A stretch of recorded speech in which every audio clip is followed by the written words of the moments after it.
একদিনের ট্যুরে কী কী করা যায়, কী কী খাওয়া যায়, কোথায় কোথায় যাওয়া যায় সবটা আপনাদের সাথে আজকে শেয়ার করব।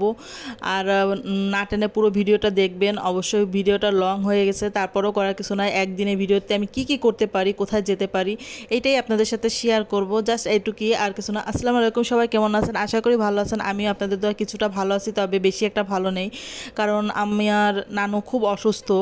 এই জন্যই বরিশাল যাওয়া। আগে যখন আমি বরিশাল যাইতাম তখন আপনার অনেকটা সময় লাগতো, প্রায় 6 ঘন্টা 7 ঘন্টা 8 ঘন্টাও লেগে যেত বরিশাল যাওয়ার জন্য। এখন রাস্তাঘাট এত উন্নত, এত সুন্দর হয়েছে, যার কারণে যেতে সময়ই লাগে না বলতে গেলে।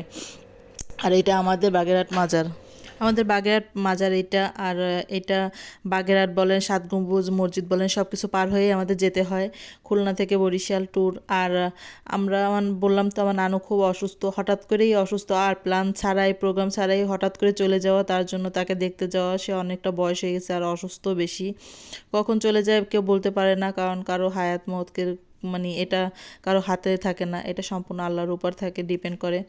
জাস্ট এই জন্য যদি না দেখতে পারি এই জন্য চলে যাওয়া তাকে দেখার জন্য। আর আমাদের বাবুদের বাসায় রেখে গেছি, এই জন্যই বাইকের ট্যুরটা দেয়া। আর এটা হলো সকালে নাস্তা করা, কি আর করবো, খুব পরিমাণ খিদা লেগে গেছিলো, সকালে 11টা বেজে গেছিলো কি। তাই সামনে যে হোটেল পাইছি, মানে পিরোজপুর থেকে একটু সামনে যেতেই হোটেলটা, নাস্তাটা খুব ভালো, খারাপ না। তারপরে শুরু করলাম আমাদের ট্যুর। আর বাইকে তো বোঝেন, হঠাৎ হঠাৎ বৃষ্টি, কিছু দূর যাওয়ার পর বৃষ্টি, আবার রোদ, আবার বৃষ্টি। আর অনেক দূরের পথ, গাড়ি চালাতেও অনেকটা কষ্ট হচ্ছিল, অনেকটা জার্নির বিষয়, খুব খুবই পরিমাণ জার্নি বলতে গেলে, খুবই কষ্টদায়ক। আর এটা হলো আমার বরিশাল শহরে ঢোকার পর আমার ফুপু বাসায় ফার্স্ট টাইমই গেছি। আমি জানতাম না ফুপু মারা গেছে, হঠাৎ রাস্তায় বসে আমার ভাইরে ফোন দিছি, সে বলছে যে তোমার ফুপু তো আরও 3 বছর আগে মারা গেছে। দেখেন কি নিয়তির খেলা, কারণ সম্পর্কগুলো এইরকমই হয়ে যায়, না গেলে বোঝা যায় না। ফুপু মারা গেছে এটা আমরা জানতামই না কেউ, হঠাৎ করে জানা, মনটা খুবই পরিমাণ খারাপ হয়ে গেছিলো। আর এটা বরিশাল শহরের পারে, তাই বেশিক্ষণ আর ফুপু বাড়ি থাকলাম না, জাস্ট কবরটা দেখেই চলে আসলাম। তারপর হাসপাতালে চলে গেলাম, হাসপাতালে ভিডিওটা দিলাম না, কারণ কি হাসপাতালে অনেক পরিমাণ গ্যাদারিং, আর যে পরিমাণ খারাপ অবস্থা, মৃত্যু পাশাপাশি কান্নাকাটি যে এরকম, ওই জন্য আর দিনই হাসপাতালের ভিডিওটা আমি ছাড়িনি। ওইটা আমার করা আছে, বাট আমি ওই ভিডিওটা দেইনি।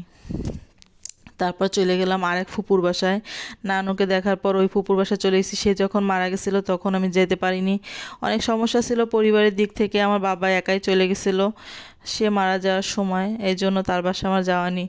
তা খুব মন চাচ্ছিল যে ফুপুর কবরটা অন্তপক্ষে দেখে আসি, কারণ কবে যাই আর না যাই বলা যায় না, এই জন্য চলে যাওয়া। আর অনেক বছর পরই বরিশাল যাওয়া, আমি অনেক বছর বরিশাল যাই না, এই জন্য কারোর সাথে পরিচয় তেমন নাই। খুব ছোটোবেলায় বরিশাল গেছিলাম, আর যাওয়া হয়নি।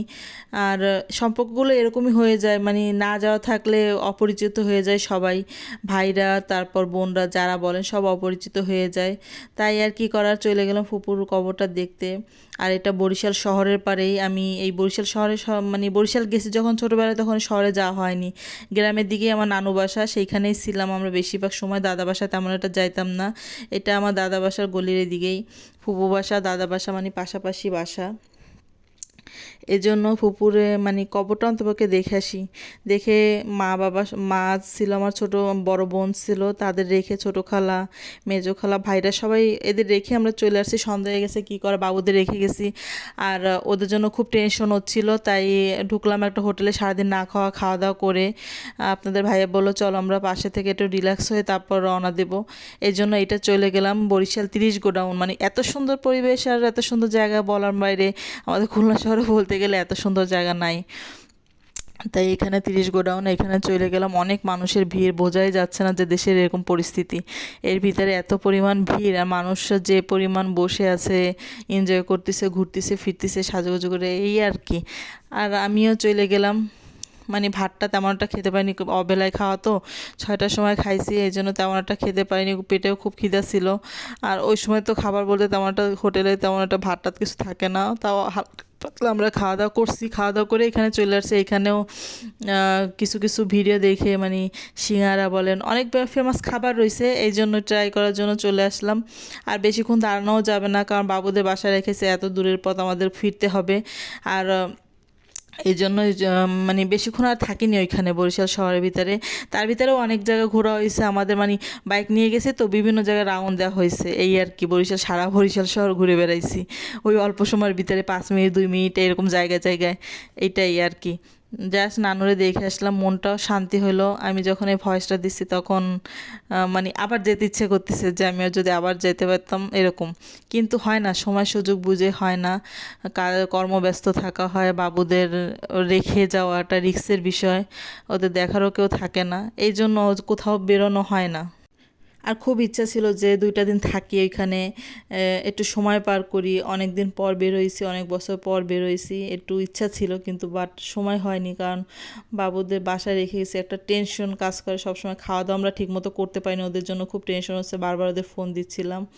তারপর 7টার সময় বরিশাল শহর থেকে বেরোয় গেলাম। বেরোয় যেতে যেতে এই রাস্তা আর ফুরায় না, মানে এত পরিমাণ শরীর ব্যথা, জ্বর, প্রচণ্ড পরিমাণ অসুস্থ হয়ে পড়ি আমি।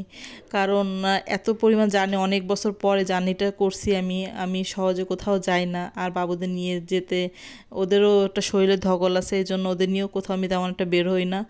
আর এই জন্যই মানে আমার আপনার ভাইয়েরও হাত টাত ব্যথা, সারা শরীর ব্যথা হয়ে গেছিলো, আমারও তাই।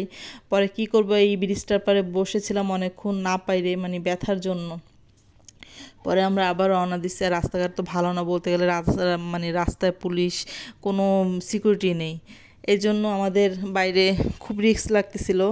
আর যেতে যেতে খাওয়ারও মানে খুব খিদা লাগছিল, ঘুমও আসতেছিল, এই জন্য দাঁড়াই ওইখানে বসে একটু মুড়ি মাখা, চানাচুর মাখা এটা একটু খাইলাম। আর খুব বাতাস, আর দেখলাম লোকজন রয়েছে, তো এই জন্য সাহস করে আমরা ওইখানে দাঁড়াইছি, নয়তো দাঁড়াইতাম না। পরেও বলতেছে যে বাগেরহাটে এখানে মিষ্টিটা খুব ভালো, একটু মিষ্টি খেয়ে যাই। পরে আমি তো এমনি ডায়াবেটিক্সের রোগী, আর কি করার, এই জন্য আমি 1 পিস মিষ্টি কোনো রকম খাইছি। আরও একটু বেশি করে খাওয়া দাওয়া করছে। ওরও ঘুম আসতেছিল, হাত ব্যথা করতেছিল, চালাইতে আর পারতেছিল না, খুব কষ্ট ছিল, আর আমিও দেখতেছিলাম। আর আমারও খুব কষ্ট ছিল, কিন্তু কি করার, ব্রেক দেওয়ার তো কোনো ওয়ে নেই ওইখানে। আর রাস্তাঘাটে কোথায় আমরা ব্রেক দেবো, এই জন্য কিছু কিছু দূর যেয়ে একটু দাঁড়াই, একটু চা খাই, একটু নাস্তা হালকা পাতলা করে আবার রওনা দিই। এই করতে করতে আমাদের একদিনের ট্যুর শেষ হয়ে গেল। আর আমাদের জন্য দোয়া পরিবারের জন্য দোয়া করবেন। আল্লাহ হাফেজ।